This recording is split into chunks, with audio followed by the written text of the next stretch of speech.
Greg Bishop and the Council Roundup. All right, and it's time to review last night's Springfield City Council meeting. About an hour and 40 minutes and plenty to tackle.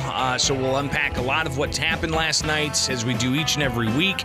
If there's a Springfield City Council Committee of the Whole, we cover it. If there's a Springfield City Council, as there was last night, where they passed things on final passage, that's what we review each and every week here on WMAY. I'm Greg Bishop. But let's go right ahead and get on into it. You've got action last night focusing on the Legacy Point Sports Complex. It's been talked about for years now. And just to ensure that we get out the top line news item, which comes out a little bit later on in a presentation from Ryan McCready, they are going to be digging shovels into the ground with a groundbreaking ceremony September 20th. So that's the news. We'll get to that eventually. But questions about this process that they got to go through. They already set up, this ongoing agreements and the project labor agreements all in place, and the ideas of how the development's going to be run. That's all been set up, but there's ongoing questions about the span and the duration of a business tax district in that area, and whether or not the longevity of that's there for them to secure financing to complete this project. So let's go ahead and jump into that, because a lot of conversation concerning how exactly they're going to, get this all put together and in place. Alderman Sean Gregory, he just wants to make sure that people are clear on what exactly ending a current business district and reopening a new business district for a 23-year duration ultimately means. I will say that the business district and the main concern that I have is that if this does not get done, what happens to it? And I understand that, we won't get no funds will exchange if it does not get done. But if this never does happen and this business district does go on for 23 years, packaged the way it is, how does that affect us? Was more so my concerns. Does the and from my understanding that much of this business district is for infrastructure projects, correct? And now there's language in there that to do other things, so it's almost like a TIF, so to speak. Am I correct in that? Rehab of buildings and things. So the funds can be used for items similar to a TIF. The funding mechanisms are different, but yes, the funding can be used for infrastructure and development and improving that area that's in the business district. That was Alderman Sean Gregory asking the Corporation Council some questions. He continues. Because this business district is tied to the sports complex. It's built for that, correct? That's not correct. Okay. So this business district can exist outside of the sports complex. Okay. If the sports complex does not happen, the council can revisit this business district, this tax, just like it is with Business District 1. So we're creating the new one so we can get the 23 years, okay. But we're ending Business District 1, the old business district. The same thing can happen with Business District 2.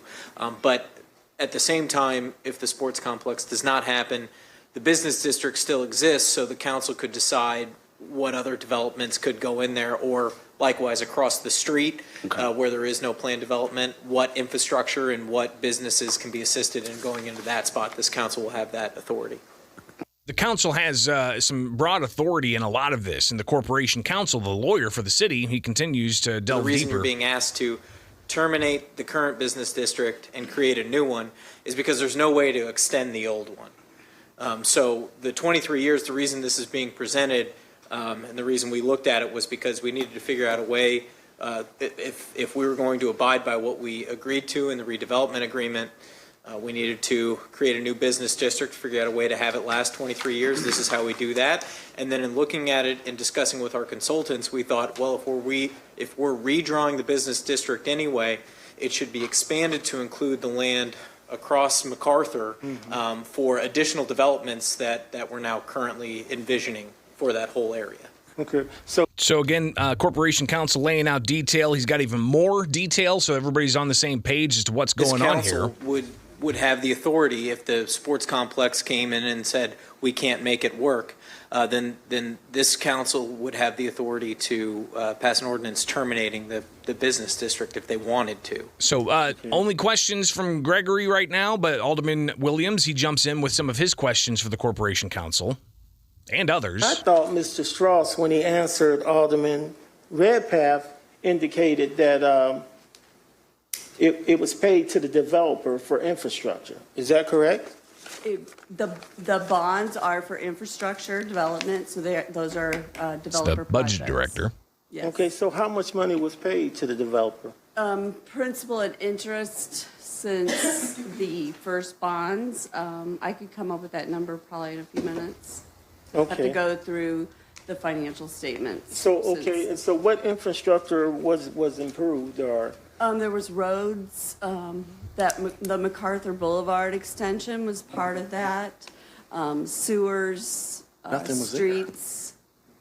So those are the locations of improvement using this money? Right. Correct, okay. So, again, setting up a new business district would allow for that. Ryan McCready with a local business development group there to push So for this 1% sales tax that's been charged goes back to offset the cost of the public infrastructure. So it's not, when it's paid to the developer, it's paid to the developer because the developer paid the contractor to do it. Another scenario would be if the city said, we're going to build that infrastructure and pay for it somehow, then the city would have built the roads or the traffic lights and other things out there. But for whatever reason, back when it was created, and it was, in my opinion, a good decision, the business district was created because many times developers and the private industry can engineer and program this type of construction together in a way to make it less expensive. So McCready, And that's why it was set up for Shields. he's there to advocate for this change. Final vote last night, but more from Ryan. At that time, we explained that we needed to have the business district reset. For whatever reason, the previous administration didn't move that ball forward during their time. We had continually reiterated the need to do that. I understand the frustration of how you're having to vote on this now, and you feel like it's kind of late in the game. That's a valid frustration. But the developer can't do the business district. It has to be initiated by a city entity, which is what you're in the process of doing right now. Right. So obviously you can't get financing without this little piece in place, but McCready breaks some news. As of right now, we have scheduled a groundbreaking for September 20th. Of course, all of you will be invited to that. That's subject to some things getting approved, right? This business district's important to have that happen. But the developers are scheduling that for September 20th. We'll be excited to have that date come forward. A lot of people are going to be excited to have that date come forward. We'll hear that again and also delve a little bit more into what Ryan McCready has to say about the next steps. It's not just this business district canceling one and then opening up another one. It's the bond issuance that has to happen and a whole host of other things. So there's still more votes that need to happen for this, but it looks like we could very well, September 20th, get some shovels in the ground for that Legacy Point Shields Sports Complex. All right, it's Springfield's Morning News, the Council Roundup with WMAY. More to come. So McCready, again, highlighting how there's more things that need to happen, even more on that issue here with the Council Roundup. Extending the business district is not any new money for the development agreement either. So it doesn't change what the city's obligation and contribution is. I forgot to clarify that. So there's nothing different from the development agreement. This is just a step in the development agreement. That's a requirement. And it says, again, the current vote is for this business district. There's going to be more. There's more coming up with this overall project. Then there'll be an item come forward very quickly to issue bonds. And I believe, Mayor, that's when you've requested to have that commitment, right? That financing commitment before you come back to the council and ask for bond issuance. Correct. That's right. And I've also spoken to the bankers. Yes. And Alderwoman Connolly highlighting how this is an important step forward, but she wants to reiterate the news that McGrady This project seemed to is have unique in buried that there's a series of public votes that have to happen. There's also a number of public bodies that have waived their levy on the property tax side of things too. So we had a number of public steps to go through. The banks want to see that happen before they enter into a commitment, because these are public votes and they don't ever want to make assumptions about public bodies and how they will make a decision until the meeting actually happens. So this is pretty typical where we are in a project. So again, more needs to be voted on, but Alderwoman Connolly saying that Ryan McCready buried his lead in the big news story I here. just want to, I think you kind of buried your lead. Could you repeat again? Groundbreaking for Legacy Point Sports Complex is scheduled for September 20th. September 20th. And is that's, the date I mean, that we have. obviously we have votes to take, but that is an exciting date that we have been waiting to hear. And so again, thank you for the clarification, but let's And the update, look at that. bump that up a little bit in priority because it's pretty exciting. Yeah, it works. Everyone's excited about that date, and we appreciate all the support the city has put behind this project. So obviously still some more things to come with all of this, but he talks about the overall goal of the business district and the If complex. you think about the taxing bodies build that infrastructure and pay for it somehow, then the city would have built the roads or the traffic lights and other things out there. But for whatever reason, back when it was created, and it was, in my opinion, a good decision, the business district was created because many times developers and the private industry can engineer and program this type of construction together in a way to make it less expensive. And that's why it was set up for Shields. Alderman Hanauer jumping in and essentially reiterating that this is going to be a boon for the entire area. At that time, we explained that we needed to have the business district reset.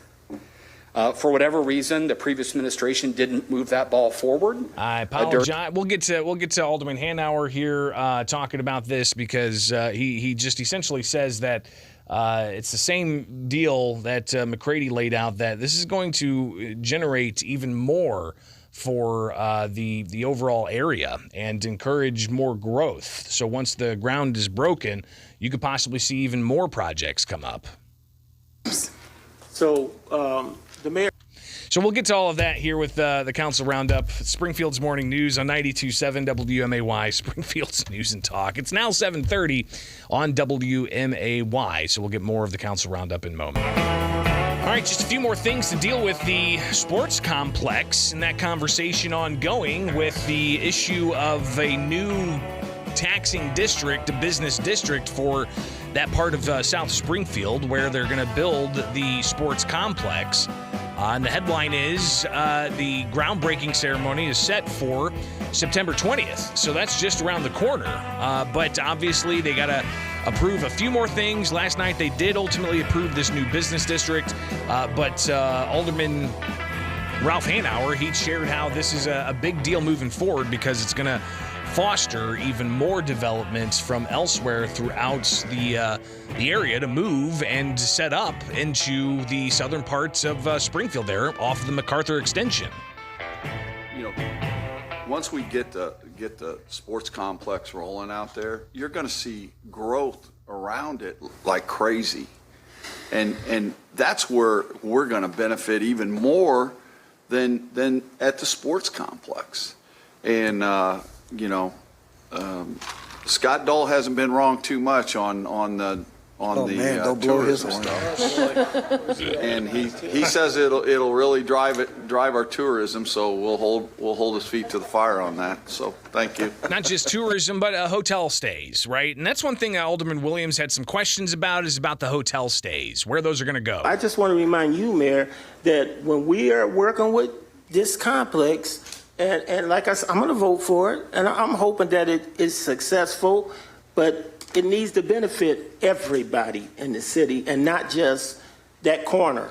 Thank you. Alderman Redpath wrapping things up about the hotel situation. And go. Unfortunately, we have to give some of it probably to Chatham or Jacksonville or somebody else because we won't have enough. There's no hotels in Chatham. So we're building more hotels, and I think there's one going out up there on Dirksen, isn't there, Alderman? Yeah. So that one's going to be full too. I'm right. hoping. So we'll Thank you. see. Obviously, the hotel motel taxes that could be derived from this important. Next up now, moving on, that settlement against Mayor Jim Langfelder, previous mayor. The mayor Alderman came, Williams. the former mayor came and asked that we appeal this. So corporate counsel, are we going to be appealing this? We are not. This case has already been up on appeal to the Seventh Circuit, and because of the Seventh Circuit has already reversed the decision of the Circuit Court, sent it back to the Circuit Court, and said and informed us that this case should go to trial, which is what occurred. So we are not going to be appealing it. Okay, so it already was appealed, in other words. That's right. Okay. So this is a $128,000 settlement, but there's some more detail that the Corporation Counsel put out there as to what's being paid for. The case was a 1983 action, which it's a civil rights case, and when it provides for attorney's fees for the prevailing party. In this particular case, the jury provided an award of $1. They found that discrimination occurred, and they awarded damages of $1. But with that, and that's what the jury awards, but with that comes an award of attorney's fees. And so this covers this would cover the attorney's fees for the litigation all the way up to this point, which would include the initial appeal that I just discussed with Alderman Williams. Again, $128,000 for those attorney's fees. Next up, $3 million in grants with various pots of money. Here's the police chief. So with this SEED program, there are several organizations that are a part of this. And I'm just going to go through them real quick. Sojourn, Solid Rock, Heartland House, Memorial Health, SIU School of Medicine, Helping Hands, Table of Life Ministries, Washington Street Mission. Not all those individuals are receiving funds from this grant. It's just some of them. But everyone is committed when it comes to homelessness. So having said that, I'm going to let Diana. So somebody else there to speak and lay out some of their thoughts on this program that's getting some grant money from the state. Thank you. My name is Diana Kanabi. I'm the president at Memorial Behavioral Health. So she ends up laying out some of the particulars. But Alderman Williams, he had some questions ongoing about this grant program to tackle homelessness. Here's Alderman Williams. The work she's doing, is this the work that where the caseworker or the social worker is at the mission or riding with the police? So we've got a couple different programs going on currently. Which one is she doing? So Diana gets up there to address that. What is she doing, the co-responder program or working at the facility, or how's that going to work out? Yeah, we do mobile crisis response. So we're responding to some mental health crises with just our team of mental health counselors, social workers. And then we also have a co-response program so that we have a social worker every day, at least 6 days a week right now that's going out, or this will expand it to 6 days a week, who are going out with law enforcement officers.